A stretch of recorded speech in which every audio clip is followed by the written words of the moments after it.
gəncin, gözü görməyən, anadan gəlmə, kör olan bir gəncin ana haqqında hisslərini belə ifadə eləyir.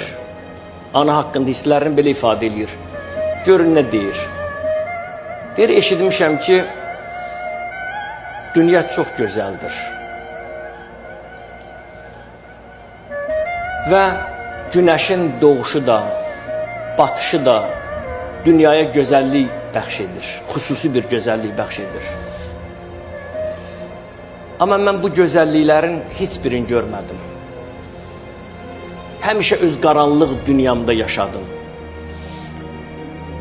Şikayətim də yox. Peşman da deyiləm. Amma mənim içimi ağrıdan, içimi yandıran, paramparça eləyən bir şey var. Anam. Kaş ki mən ömrümdə bir dəfə də olsun belə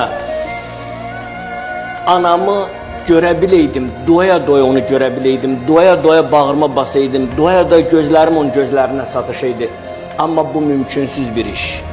Təsəvvür edin, bir gənc əgər görmür, ana haqqında təsəvvürlərini, hisslərini belə ifadə edirsə, amma bizim gözümüz görə-görə bu qədər hadisələri yaşaya-yaşaya biz niyə qiymət verə bilmirik?